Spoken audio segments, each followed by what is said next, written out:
Hey everyone, today we're going to be starting up this Blaze King stove for the first time of the year. It's not super cold yet, so I'll probably only run it for a couple days, but once we get into like the months of January, February, I'll probably run it like last year around the clock. So today we got our first measurable snow on the ground. Today we got about 3 inches of slush, and it's around the freezing mark, so a little bit melted. There's still a good amount on the ground. And I have a ton of firewood saved up for this year, and I'm going to talk about in this video what I learned from last year, mistakes I made, and what we're going to do this year as far as heating with wood. I bought the stove when diesel prices were up around almost $7, and this made me cut my fuel oil diesel consumption by 90% by running it last year. Saved a bunch of money, and if I keep doing that, the system will pay for itself in about 2 or 3 seasons.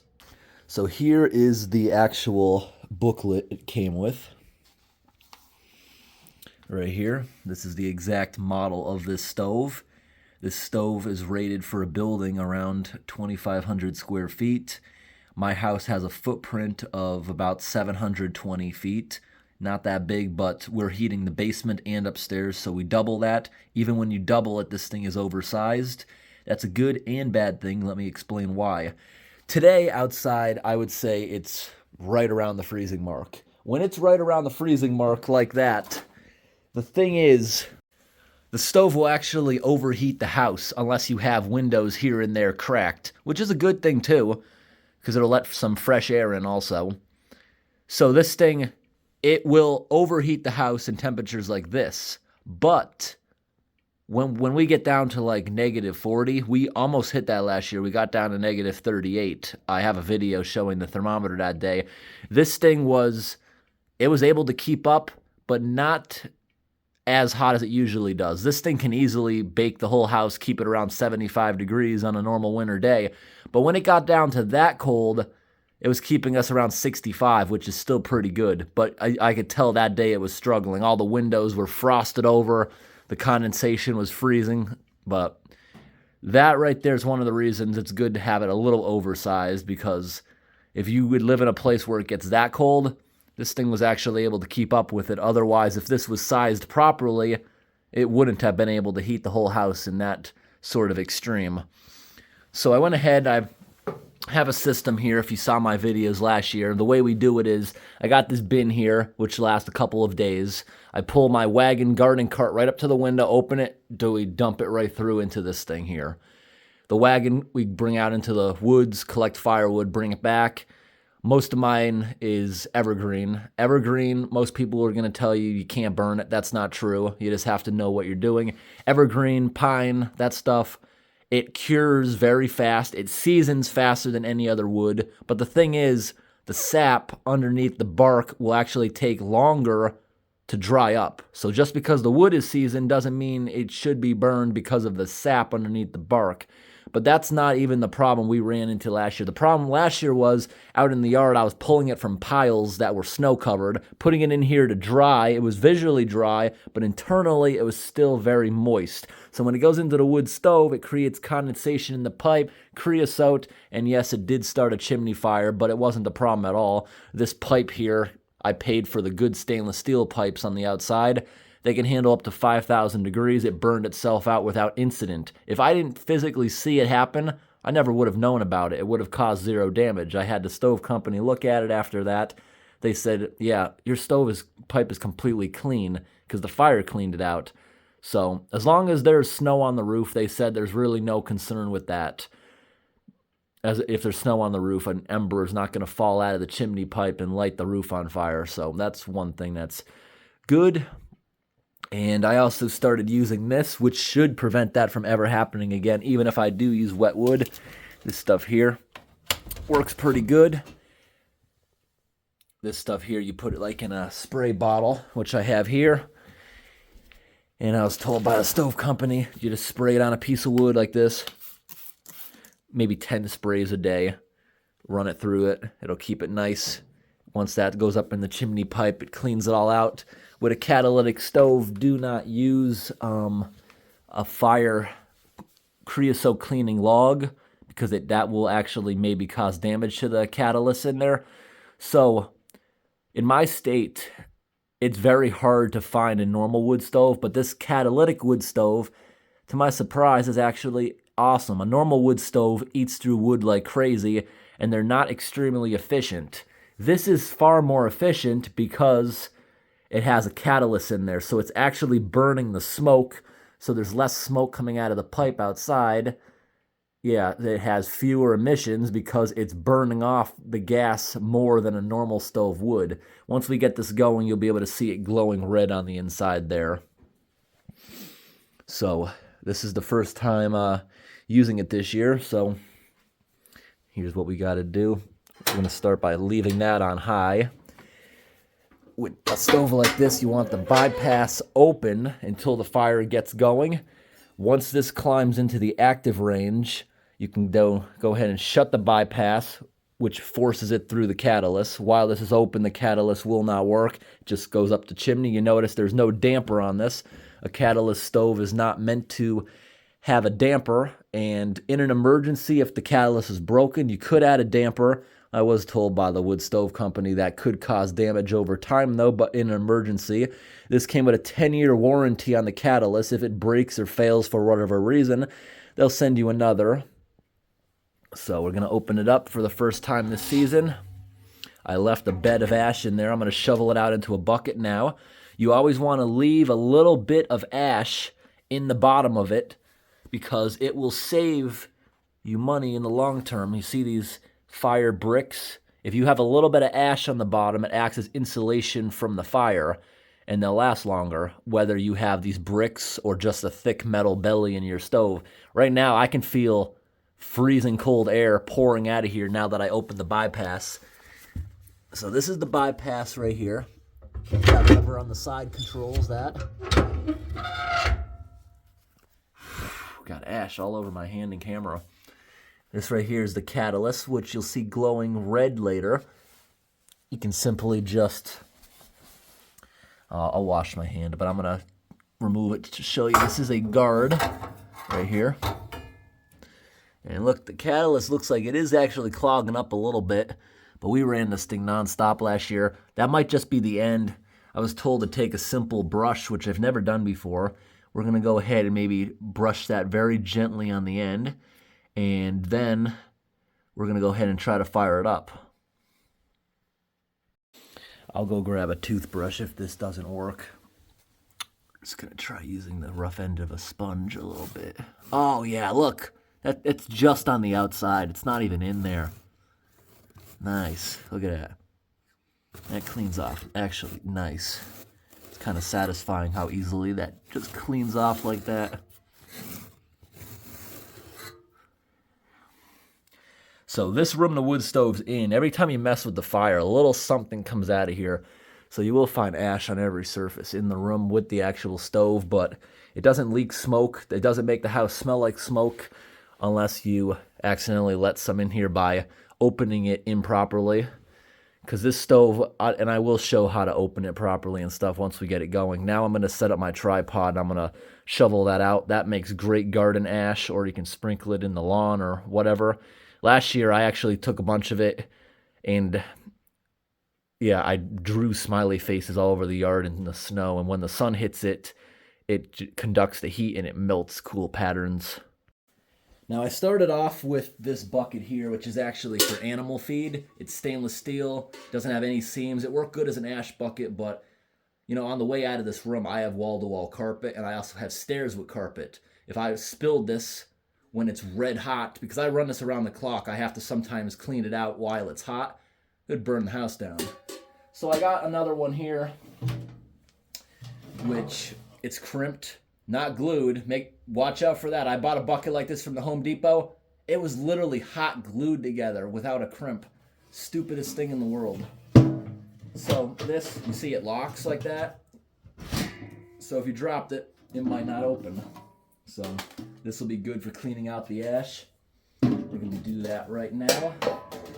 And I did learn about operating this stove. The quality of your wood plays a big role on how it operates.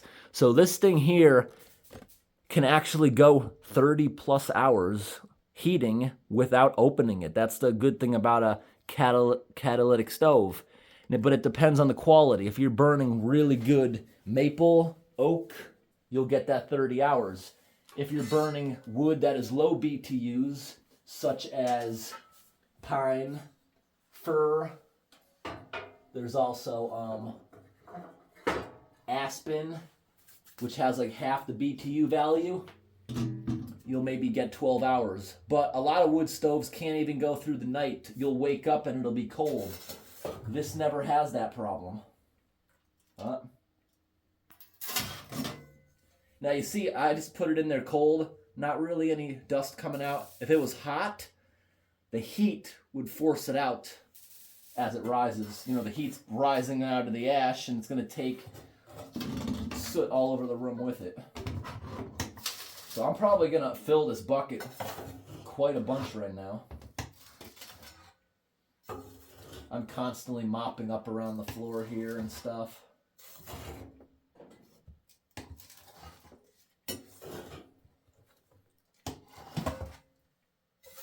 This is very fine ash. There's a ton of it in here. Got a piece of bark that didn't burn. Now this stove does have a little plug in there you can pull out with the tool it provided. And there's a drawer here you can pull out with a bucket. I don't like using it. I have found it to be such a pain in the butt to even use that, so I just pretend it doesn't even exist. It does not work well, in my opinion.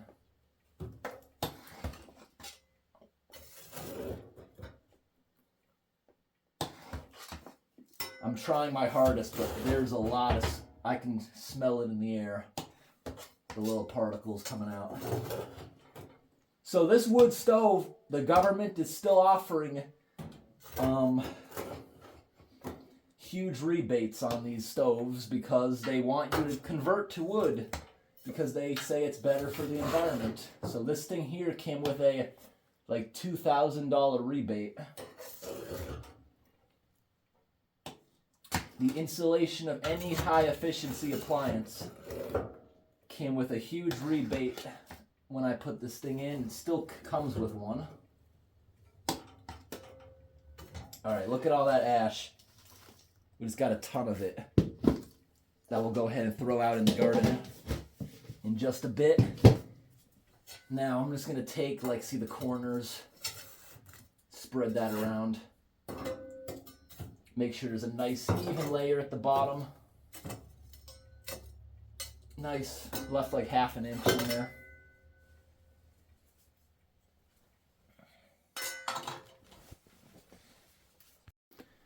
So if anyone's new to this channel, this is a vlog channel, so that's why the videos don't get cut down at all. I keep everything in.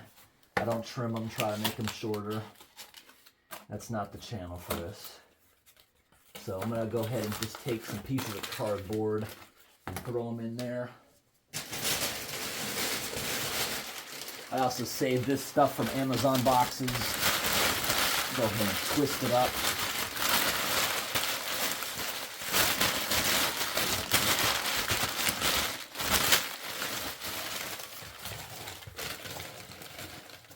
Paper is good to start with. Throw a little bit of cardboard in there. And every time I get the log splitter out, I cut some very, very thin pieces like this. They're very dry, made out of pine, so they should burn nice. Throw a bunch of that in there. Here's a bunch of scraps. When I was doing woodwork, it's non-pressure treated, but it's very dry.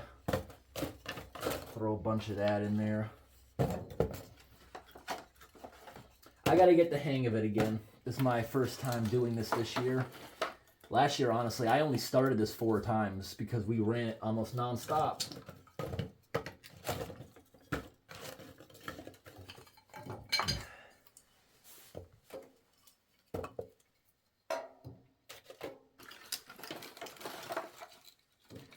I'll make some log splitter videos soon, and we'll make a whole bunch more of this little kindling. Alright, I think that might be enough. I'm going to start off with just a couple big logs in there. This stuff's very dry. It's been in the basement all summer with the dehumidifier running in here. Let's try to get it in a good position where the flames can get to it for a while. I think that'll be good to start off with. As far as this stuff I was showing you a minute ago, it smells like Elmer's glue, non-toxic, if anyone's wondering what that smells like. I'm gonna go ahead now and grab a big match. And the bottom just fell out. It should be open. Yeah, I've used these before.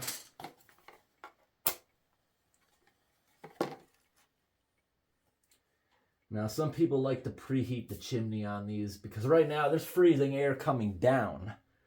So that means until we get a little bit of heat in here, smoke's going to be coming in here. I honestly don't really care. But you can put a blowtorch up there or whatever you want for just a little while if you do care about that. I don't mind getting smoke into the room for a few minutes. It'll go away fairly fast.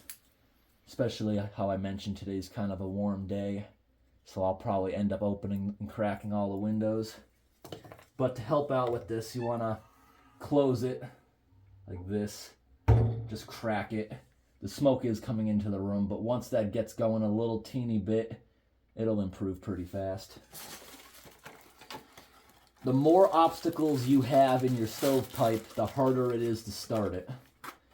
I have a 45 in here, another 45 in here, a 90 outside, goes up to the roof, 45, 45 to get around the overhang, and then we're good. Yeah, this is smoking quite a bit, but let it happen. It's not going to do it for long. I don't mind. Let's open the window too. That should also help with drafting. This house should be a lot warmer this year too. I replaced a couple very leaky doors. I noticed that hugely this year, that it's also running a lot more efficient, the furnace, because I had some doors on the house gushing air coming through them, and they were not spots you could fix, because one of them was a sliding door, and you can't just put tape or gaskets over that part. Good, the fire's not going out. There is a good amount of smoke coming in here, though. It'll clear. I'm not worried about it.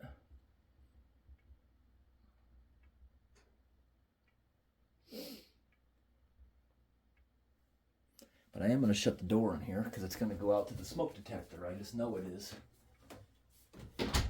Keep the smoke in the unfinished room. I'm on fire. Catch up. Yeah, I probably should have brought my little mini flamethrower in here. I have something called a weed burner, which would have worked good for this. At least the smoke is actually literally getting sucked out the window right now. So that's going to minimize this. Yep, literally going out the window that I just opened. So we're good.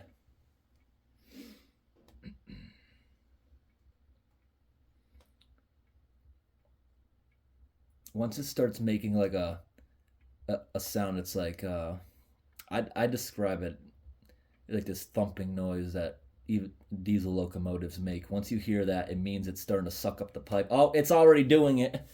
Look, if we zoom in, you see how it's twisting and turning in there? Finally, we got our suction. Nothing's coming into the room again until next time. It's all going up the chimney now. All the smoke, if we go out, I don't know if you can see the current. It's actually getting sucked right out that window, which is perfect. It won't go in the rest of the house. It's a little smoky in here, but as you can see, not terrible. That's why I don't really mind or care about that. But you might live with someone who's sensitive or would really hate the smell of the smoke. I don't really care. But look at that. It's going up there perfectly now.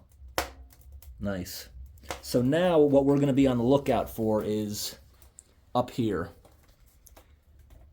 The door, you got to sit in here with it, with the door remaining cracked. until it gets into active mode. Once it gets into active mode, you can shut the door and you can put on, you're gonna go ahead and take this lever, close the bypass, and then you adjust the temperature in the back. Now, you can run this thing on very low, like I just mentioned, with high quality woods such as oak or maple on low. If you're burning evergreen, pine, aspen, any low BTU wood, running it on low is going to stall it. So keep that in mind. You got to keep it on medium or high to get this thing to properly burn with the lower quality woods. I learned that last year. It will literally shut off and stall in the middle of the night, and you'll come down here and it'll be freezing cold and out. But if you have high quality wood, you can put it on that lower setting. Right now we're getting very good drafting going up. In just a couple of moments, I'm gonna maybe rearrange the fire, stuff a bunch more logs in there. So this year I built 5 log sheds. 3 of them I actually built out of a set. I have a video of that on this channel from last year. I bought log shed kits from Amazon. It includes the metal hardware. I didn't like it, so I modified it and I added a piece of metal roofing that was 3 by 8 feet to cover it, so I don't have to use tarps and stuff. And that works actually great. It's very rare when we get wind-driven rain, so it keeps it dry. I have 3 of those sheds. I built another shed out of scrap wood, 2 more out of scrap wood. I also have maybe 5 pallets worth of firewood stacked square on top of it. You can fit more than a pyramid shape, I learned. Stack it nice and square. It takes a little bit of time to fit a bunch of it on there. It's like a puzzle because none of the pieces are going to be the same size. So crisscross it like that.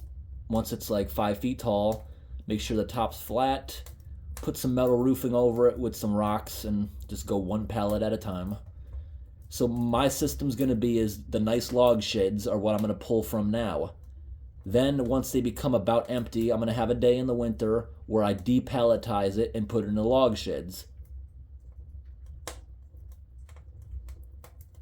Oh, it sounds like someone's peeing outside because the window's open. You know what that is? The snow melting off the chimney cap. Can you hear that? The dripping water like crazy? Yeah, it's melting all the snow off the chimney pipe. But yeah, anyways, I think that's going to be a good system for me because I have metal roofing laying on the top of the square piles on pallets. I can't just take half because then the metal roofing won't be able to stay on it. So I'm going to make enough room in the log shed after burning to take a pallet and put it in there. I feel like a pallet, once we were running this non-stop, maybe a pallet every week and a half, maybe. Depends. This room's gonna start getting hot. I've been using the furnace for the past couple of weeks. I didn't start the furnace for the first time until I think the first week in October. It started getting a little chilly. Then it got warm again, actually. Got 80 again, but then it got chilly again, so now we're running the furnace here and there, not too much, so that's why I'm probably not going to use this wood stove a ton until like January. This time of year, it's not that cold. It can snow, but it's not super cold, so I don't feel it's worth running this. I feel like it's less efficient running the stove than the furnace, so I'll wait until it's below freezing indefinitely. Like tomorrow, it's going to be 40 degrees for the high. That snow is going to be gone, and this thing here, I'll probably run it a couple days. But once I go somewhere and it burns out, I'm going to hold off on it for a little while. But today, I have nothing going on, so I wanted to tinker with the stove so I'm not too rusty on it. And I remembered it pretty well, how to operate it. You can also see on the side, you see on that control lever, how I put the little yellow dot. That's so you don't forget the bypass is open, because that can overheat the stove with it not having a damper. Also, something else people asked me about was, in my state, the code requirements are for flammable combustibles is 18 inches around the sides and back. See, we got That's over 2 feet here on the side within code. This back here should be exactly 18 inches, the wood stove company did. And here is about 4 feet. I had the rug the other way, but I kind of condensed it here so I can have my little sitting area. I built that cool spring bench. I love sitting on that. But I can come in here and have dinner if I want. I just recently found that. It looks like a computer monitor, but no, that's actually a very tiny TV free on the side of the road, which I can put on the table and just plug it into like my phone or something. Always keep a fire extinguisher in here. I had it over there, but it's a better idea to have it here because if you walk into the room and this is all flames for whatever reason, you can grab that, put a fire extinguisher sign for they're easier to locate. Well, I actually just think the sign looks cool. I like industrial looking things. But I live in the country, and if the house catches fire, it's most likely going to be a total loss because the fire department is too far away. There's no fire extinguishers, and in the winter, yes, they could pump from a nearby pond, which there is a pretty big body of water near my house, but that's going to slow them down. They're going to have to break the ice, and yeah, it's not good. So I have a fire extinguisher here. We open the door. I got a fire extinguisher there with a sign. I walk around the corner into that room, another fire extinguisher. Walk into this room, got another fire extinguisher. Walk up the stairs, got 2 in the kitchen, 1 in the upstairs bathroom. I keep them everywhere just in case, because if it does burn down and I can't control it myself, the house will probably be gone in the country. So this stuff here, I love this. I love when Amazon gives me this stuff instead of, they usually put the plastic bubbles full of air. I like this because I can use it for starting fires. I also keep boxes. This stuff's great here for starting fires, a little teeny kindling, or I could just walk into the woods and collect twigs if I really wanted to. But we really don't need much kindling. That'll probably be enough literally for the year if I burn like last year, because this was running nonstop. You never really have to shut it down. Now, it is kind of dangerous scooping it out in the bucket when it's burning hot, but that's why I got the bucket where it screws on. But this thing's burning nice and hot. Just the past couple minutes of me talking. Did it move? Yeah, it's starting to move, but it's not into the active range yet. The stove pipe is almost into best operation. On a catalytic stove, this cannot always be trusted. You want to more look at that, because once you engage the catalytic converter, yeah, this will be inadequate. This is only adequate when the bypass is open. The metal on the wall just because I just didn't like the idea of this stovepipe being that close to foam insulation. Foam insulation in a house is flame retardant. What that means is if you put a blowtorch up to it, it's going to burn, but it will not burn on its own. Something around it has to be burning it. So it won't just go up in flames like the great stuff will. But still, I didn't like how they left. They only filled that one wall cavity with rock wool. So that made it look a lot nicer, I feel. I might put metal around the whole room at some point. Or if I find enough scrap wood, I might put some wood paneling in here. This room used to have a lot of wood paneling. This room's a little smoky, but the window's doing the trick. Wait, actually, there's a better window trick I'm going to try. See, I put googly eyes on some things, because I use this room a lot for filming my old food videos, and someone suggested the googly eyes, so I found a pack of 3 different sizes for $8 on Amazon.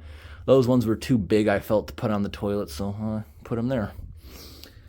So this is something, some of you may already know this, but maybe you don't. This is a pretty good trick if you want better airflow, and I should have done this. Oh, look, the fan turned on.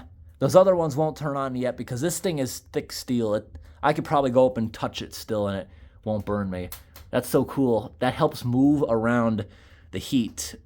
They're heat-operated fans, a heat generator. It generates heat by having a cold and hot spot on both of them. The hot spot on the pipe and the cold, it's like a little radiator where it gets rid of it on the top. Just the heat going through it makes enough electricity to run a little electric motor. It's kind of cool.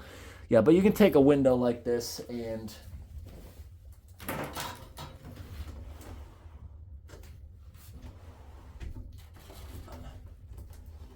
you see that?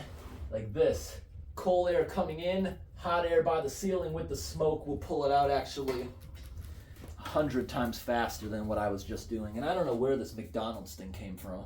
I don't know if that's mine or someone in Walmart just threw it in there when I bought it. I don't know. But it's in the fire now. Yeah, that was the McDonald's thing you saw me pull out a second ago. I didn't realize the camera was still down here. All right, let's see how the fire's doing. Climbed a little bit more. Typically, you're going to be in here 20 minutes to a half hour starting it. Let's open it up.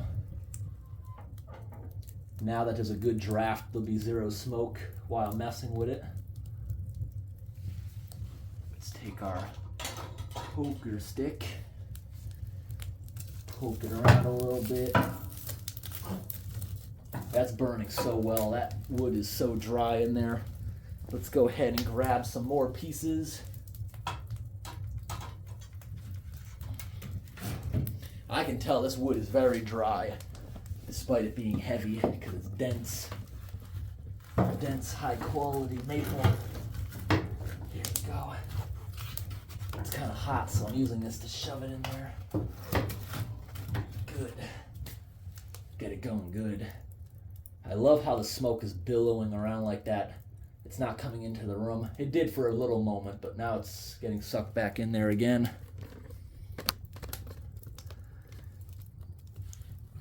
See, no smoke coming in. It's just twirling around like a sideways tornado. The stovepipe is now approaching operating temperature if it was a normal wood stove.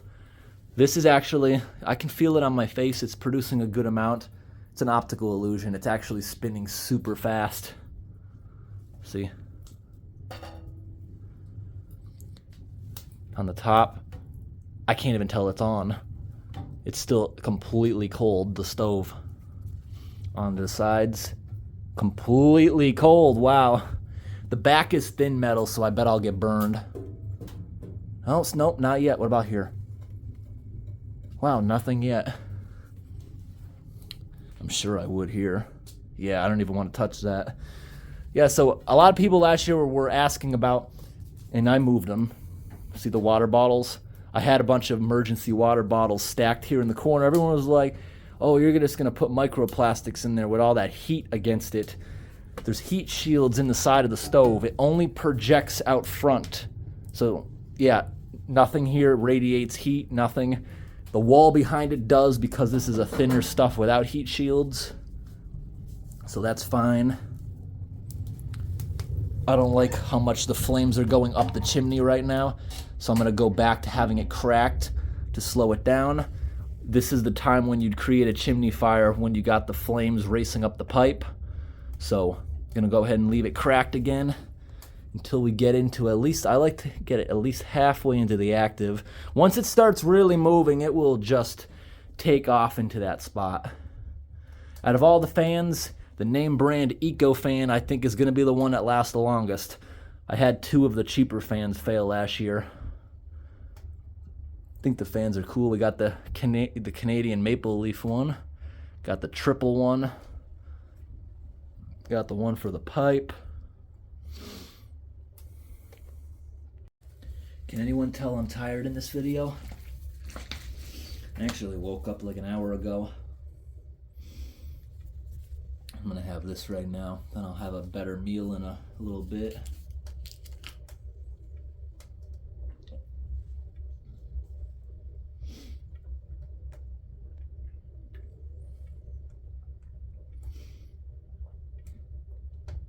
Gotta get the broom and sweep up the floor a little bit.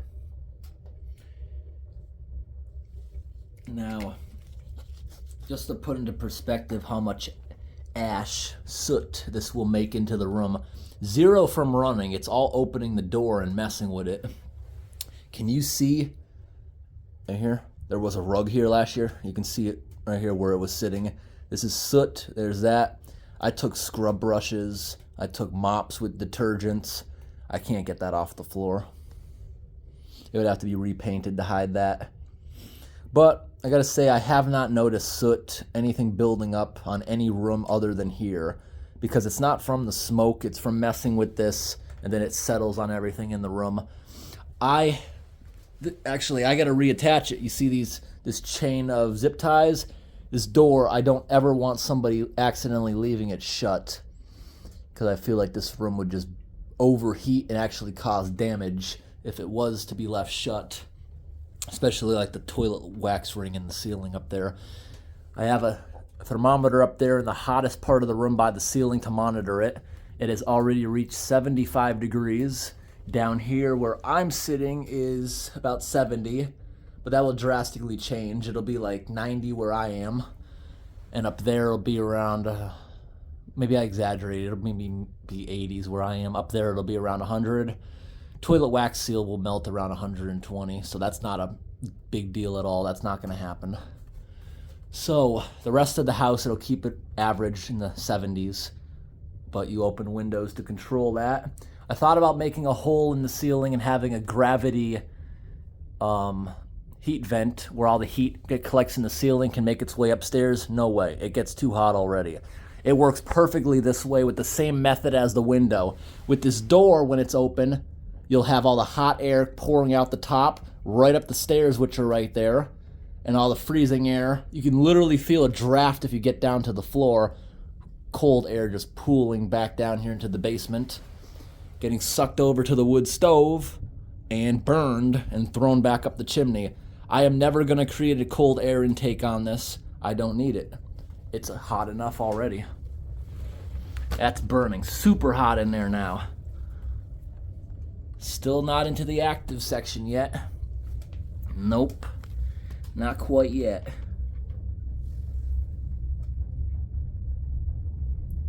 I can hear like a stretching sound, creaking sound.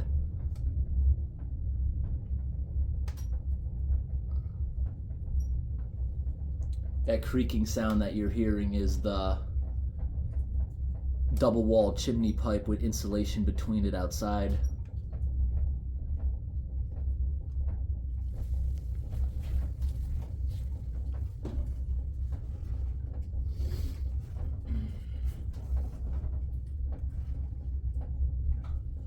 Yeah, I just stuck my head out the window. I can hear it much louder outside.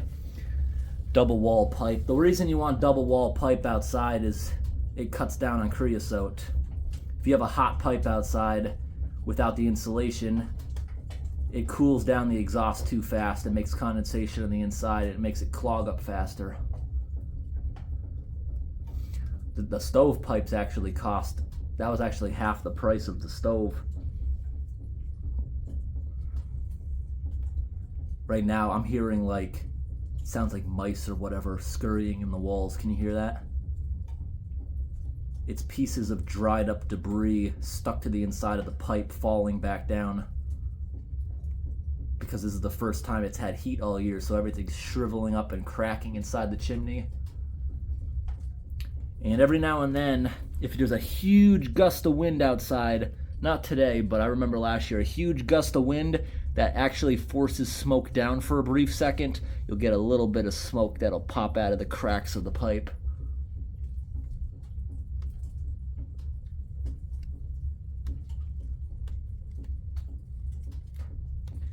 It's running hot now. This room's starting to bake. So before I forget, let's see if we can reattach our chain of zip ties. So to do that, I'm gonna leave the fire just for 30 seconds, and we gotta go grab some zip ties from the office. I already got one. And set this stuff up.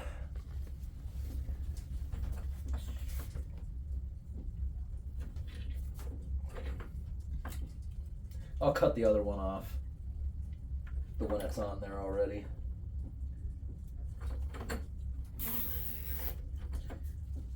Good. Don't want that accidentally getting shut. This is moving insanely fast. Wow, the heat coming off the top of it. Still actually cold to the touch, believe it or not, this part of it. Sides, cold to the touch. I could leave my hand here forever. Cold to the touch. I can just tap it like that. This is scalding hot. Look at that. It's in the too hot section at the moment.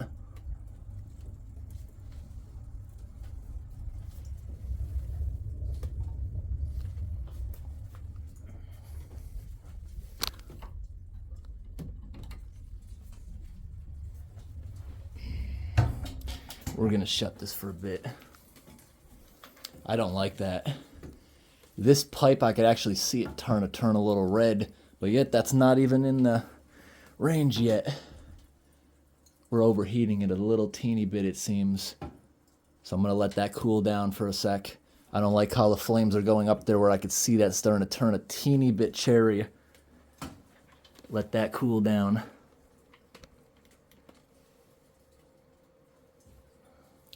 Let it run like this for a little bit.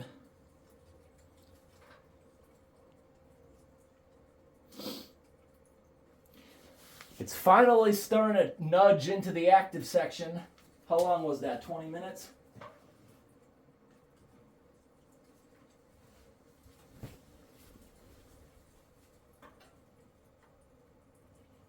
Now it's actually running very nice in there at the moment. Can't wait to turn on the catalytic part. See, it's starting to become active now. The top of the stove is starting to become a little bit warm, but I could still keep my hand on there indefinitely if I wanted to. This actually feels really good. Yeah, that stovepipe is very hot. I could see right here around the joint, starting to turn a little cherry red there, so that's why I went ahead and shut the door. And that's why you don't ever want to leave this thing unattended for more than a couple of seconds. It's bright in here.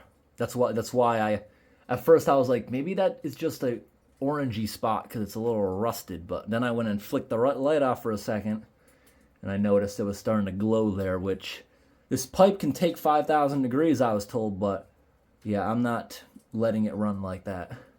So I went ahead and shut the door. It's now hot enough that it's not going to just put itself out unless I close the bypass. It's not quite ready for that yet. It might be actually right now because it's starting to hit the active section. I'm going to let it get a little hotter though.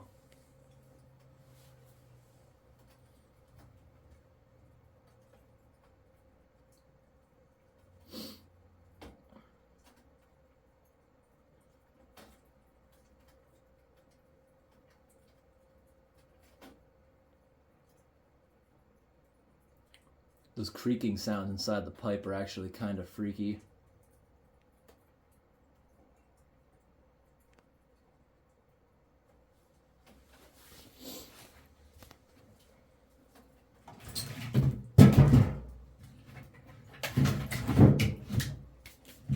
We'll go take a look at the firewood piles in a couple of minutes.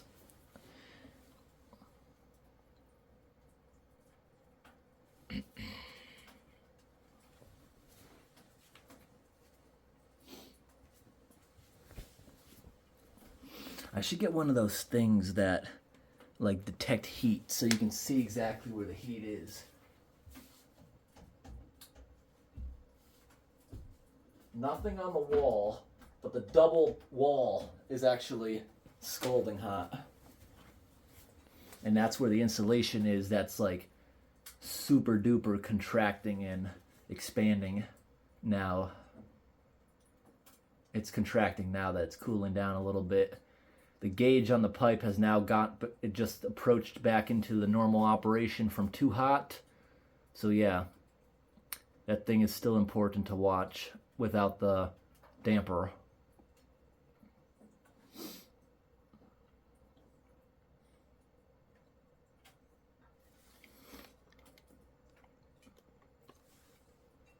Now it's a nice little calm fire.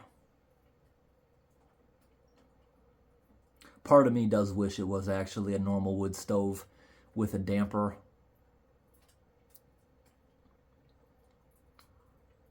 I think I might add a damper on it just for when I start it like this. I think that would actually be nice to have a way to control it from overheating the pipe while starting up like that.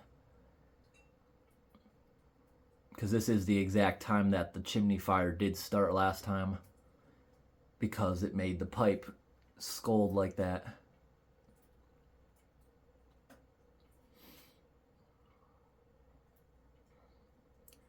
And a little damper would have prevented it from going up that fast.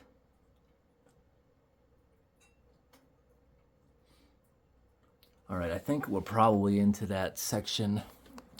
Yeah, not quite. The top is still, it's still impossible to get burned on it. Let's give it a try. Make sure it's all the way on for now. Once it's fully heated, I'll start messing with that. All right, let's see. Okay, the catalyst is working. Shut the light off. Maybe we can see inside there.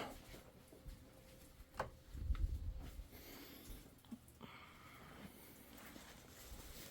me see it. Yeah, you can see it now. I hope you can. Can you see in the back side of those holes? The catalyst is glowing bright red to burn any smoke off so it doesn't come out of the top of the chimney. And that makes this considered a clean burning stove because of that. So yeah, we're actually burning extremely good now. So I'll probably come back down here in like half hour and it'll be to the top of that range. I added these lights in here so it's more relaxing to sit with the fire. I added these gigantic bright lights just so you can see whatever's going on in here. But then I put these little ones in. That is one of those incandescent bulbs that gets brighter and brighter as it heats up. It'll get a bunch brighter than it is right now. Just give it a couple minutes. It'll make the room feel nice and cozy when it's like that. All right, while we're letting this thing heat up, let's take a little walk on outside. Let me go grab my super big flashlight now that this thing's in a safe state. It can be left alone. All right, this is as bright as the room will get with these lights. Kind of like it. So, got my super bright light we're gonna bring outside and take a look at the wood piles. All right, so there's the top of the stovepipe. You can see far less smoke than a normal wood stove would before it was heated up. Good, and it's snowing too. See what we're dealing with today. A good amount of it actually melted because it's like 30 something degrees. It's above freezing. So we're just with this slush. It's warm enough that it's not sticking to the road. It's only sticking to things like grass, not too much else. Don't have to clean up after it. Like, I'll show you if I walk over to my sidewalk. The pond, little frog pond's actually, no, it's just slush. It's not frozen. If I walk over to the sidewalk, you see, it's not sticking to anything but grass. It's that kind of snowstorm. So I got 5 wood sheds, and 3 of them are identical to this one. I can tell the wood, since I cut it, actually shrunk a little bit, because I made sure that was so tightly packed on the top. You see, I even put it in the rafters. A summer of drying, look, it made a good crevice at the top I could jam some more wood into. So this stuff here is nice and cured. See, it's nice and cracked. This is all, or the majority of it is maple. You see the roof keeps all the snow off it, perfectly dry. See, it would have to be wind driven to actually go and touch it. So that was my plan for the year, was I'm gonna have these wood sheds, 5 of these that I pull from first. Once these are just about empty, I'm gonna go take it off the pallets I'm about to show you, bring it up here with the wagon, restock all this, which is very close to the house. Yeah, that'll be good. See, on Amazon, I bought these kits. You see down here, these metal brackets. These metal brackets here on the top. I believe I did something wrong to their code. I think this bracket on the top was supposed to go on the bottom because it had no cross member on the top at all. That was just to reinforce down here a little bit, I think. I added the entire roof design myself. You see, it starts off as a sideways 2x4, then a 2x4, then a sideways full size on top, see? And that actually design worked pretty good. It looks like we have a spider friend living inside here we might find when we pull this apart. All right. So over here, these are some of my pallets. You see, they're going to be kept pretty dry with the metal roofing on the top. Once I have a bunch of log sheds available after burning it, I'll come over here, I'll take apart these 2 pallets in the front, leaving those 2 in the back still covered. And then eventually, if we go through this, I don't expect to go through more than the wood sheds and these 4 pallets this year. But in case I had to, over here, these are overstacked pallets. It's so stacked in the back that I think it actually crushed the pallet. So this you're seeing here is, I think, 1.5 cords. And this here is another cord. Yeah, that is because of my wood sheds. I think I was able to fit maybe 1 in there. Yeah. So this stuff here I actually ordered to subsidize.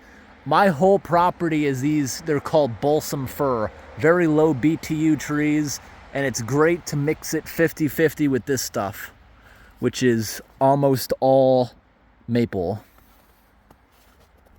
Unfortunately, not enough snow today to use the snowblower, but here's a log splitter. It's kind of fun to use, but also a pain in the butt. I'll never get one like this again.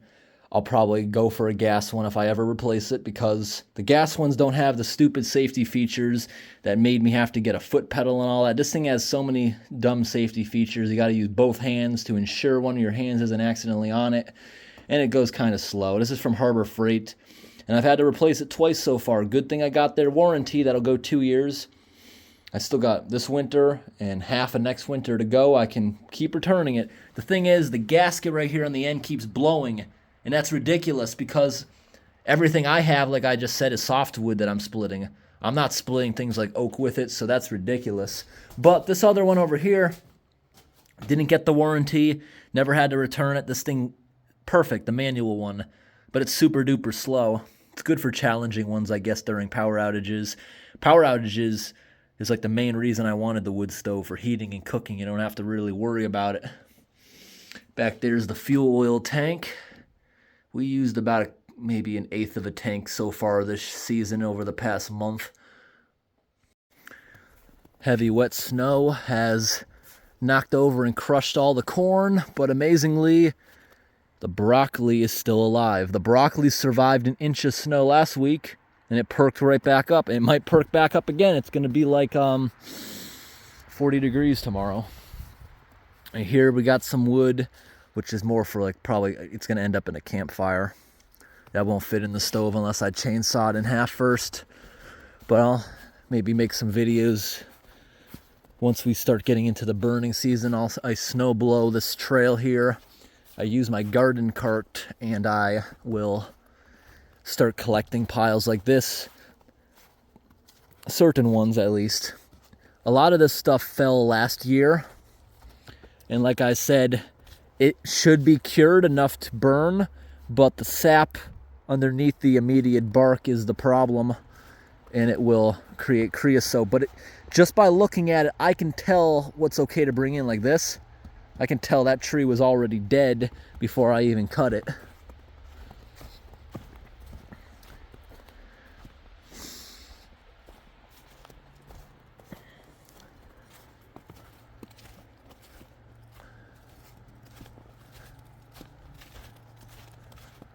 First snowfall of the year, it seems. That's actually sticking around. It's nice. We drained the frog pond, or the water feeding station, so it wouldn't freeze. This is most of our firewood. I made this trail wide enough so the garden cart can come out and get it. Now here, you can tell this is very rotten. These logs here have been dead for years. All the small stuff, a good amount of what's here can be brought back and burned this season. Especially now that we're mixing it half and half, the sap wouldn't be as big of a deal. And with the stuff to control the creosote, yeah, you see there's a lot of log piles out here that I've created. And there's endless fallen over trees I can bring back and burn. It's almost an endless supply of firewood out here. I don't worry about running out anytime soon in an emergency. But like I said, the wood stove, I learned last year, doesn't like low quality wood, and it will actually cause problems with its operation. You actually have to run it on high to get it to burn some of this stuff. On the back of the house, this is some of my wood down here towards the bottom. That's mostly, like, this is pine.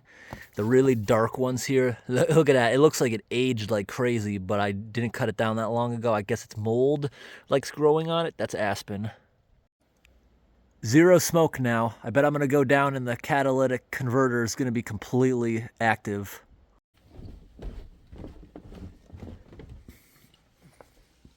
Let's see what it's up to. Yep.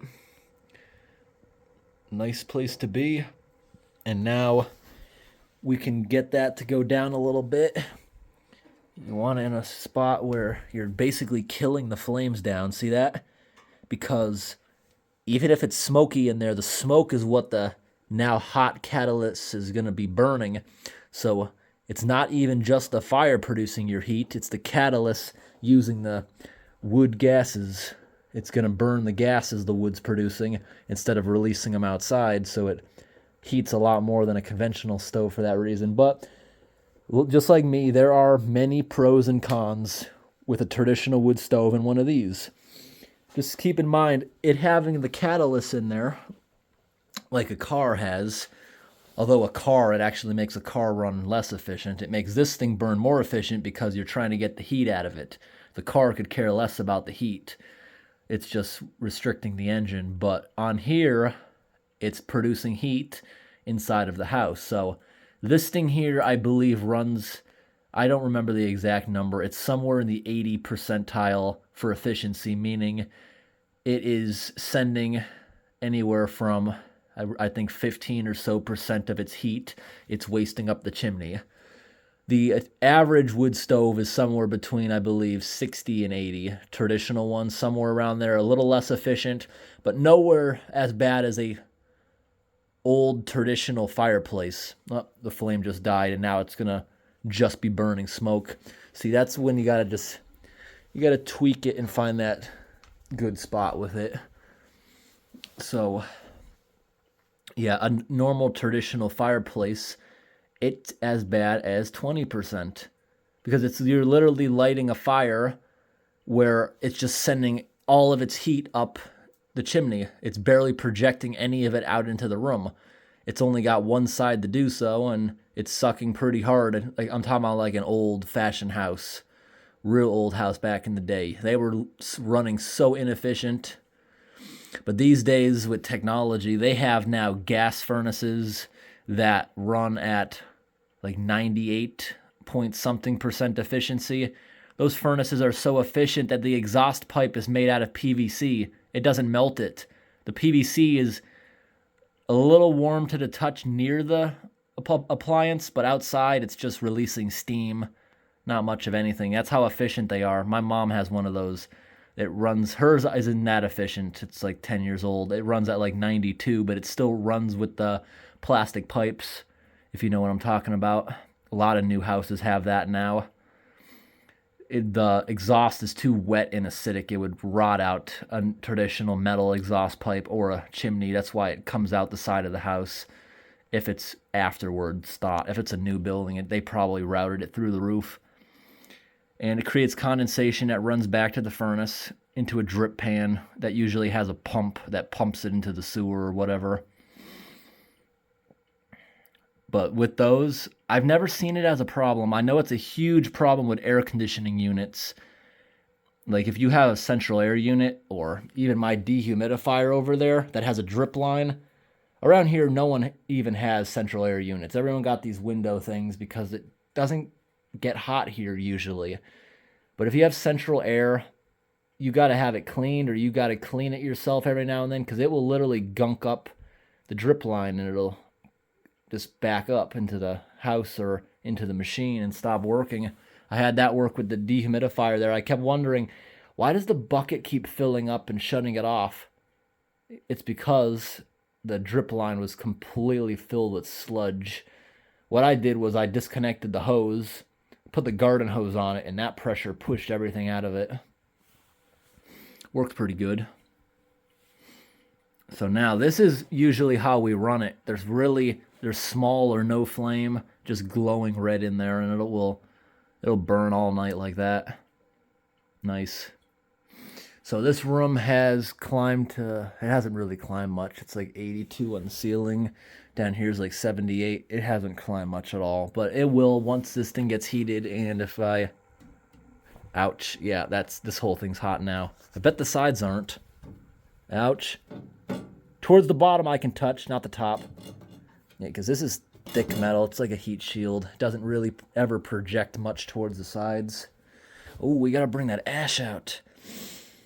I'm gonna go bring that ash out. I'm just gonna pour it on the inside of my garden and I'll mix it in there in the spring. I'm gonna cut down all the corn and everything when it's crunchy and brittle in the spring. I'll make a video of that. We'll use the hoe and remake all the rows and everything. It worked, but next year I don't think I'm gonna put down the plastic sheathing anywhere. Someone told me to do that. It was kind of fun and satisfying using a blowtorch, make the holes in the plastic sheathing so weeds can't grow around anything, but my tomato plants and stuff got so big and luscious, nothing would have grown under them anyways. It would have blocked out any sunlight. And that fabric, I noticed a bunch of voles were making nests underneath it, which they robbed the garden, but not in big enough numbers. They took bite marks out of a bunch of carrots, but that was about the full extent. Voles aren't bad. They don't infest a house. They do dig tunnels and destroy gardens like a mole, but they don't like come into a house typically. They will get trapped in a mouse trap if you have peanut butter because they're small just like a mouse, but yeah, they're not there to hurt your house like a mouse will chew wires and destroy things. A vole doesn't act like that. The fans will usually start on their own eventually, but you can usually tap them and there we go. Yeah.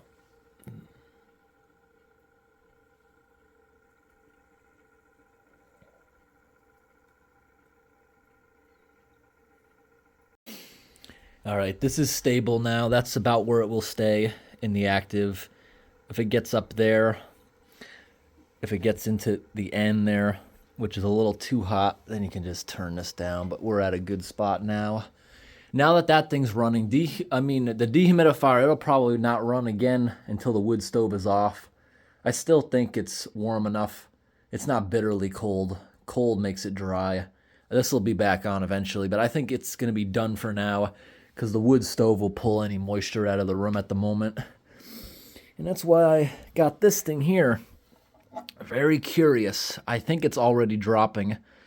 I'm very curious to know what the humidity is going to be in this room with the stove running compared to other parts of the house. So I got some of these things here. I have one upstairs in the living room, which is like an average.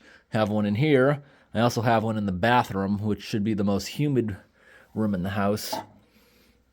Although I went ahead and I bought like an oversized bathroom fan because I've always lived in houses that had mold in the bathrooms and were very wet. I know some people that have fans that are on, but the room still fogs up. So I went ahead and bought one at the Home Depot, like the biggest one they had. I oversized it. It was one that's made for like a 400 square foot bathroom, which is huge. That's like 400 square feet is like this whole room. The hallway here, the furnace room behind here, it's like more than half of this whole floor, and it works well. It never fogs up one bit, but on the downside of having one that powerful, it is wasting heat or air conditioning depending what time of year it is. So everyone, I hope today's video of starting the wood stove up for the first time was interesting, and in this video, I wanted to tell you all the pros and cons I've found, problems I've run into. I don't care if people might think I'm an idiot for saying those things because I'm just being truthful. Last year was my first year ever heating with a wood stove, and I need to say my mistakes. because that's how you learn from your mistakes, and maybe it could prevent someone else from getting into trouble. Like this thing, like I just said, it did have a little chimney fire in it, and if this pipe was dirty, it would have done it again today since the pipe was glowing a little bit. So I just proved the importance of this gauge here. This gauge is not really something you're going to look at when you're running the stove with the catalytic operating, but it's still there for safety, and if you see it leave that white zone into the danger zone, then you should probably look into why it's doing that. Now, this pipe is rated for extreme heat, so it's unlikely, unless it was old and had holes in it somewhere, that it would ever do anything. But still, it is a fire hazard. So, I hope today's video was interesting, everybody. Thanks for watching. I'll probably leave this thing running for the rest of the week, and then I'll probably let it run until that container is empty, and then I'll get back to it again once it's super bitterly cold. Because right now I feel like running it when it's going to be 40 tomorrow, and right now it's slightly above freezing and things are melting. It kind of feels like a waste to me because I'm sitting in here now, windows wide open, but yet I'm hot. It's not cold outside at all. So, yeah, I'm sitting in here. I'm probably going to have dinner in here with the fire, and that window's going to stay open because I actually like the temperature with that nice breeze coming in here. And that method worked good. Have the top open like that, it sucked out all the smoke just from temperature difference. And I hope today's video was interesting, and I already said that. But thanks for watching, everybody. Have a great night.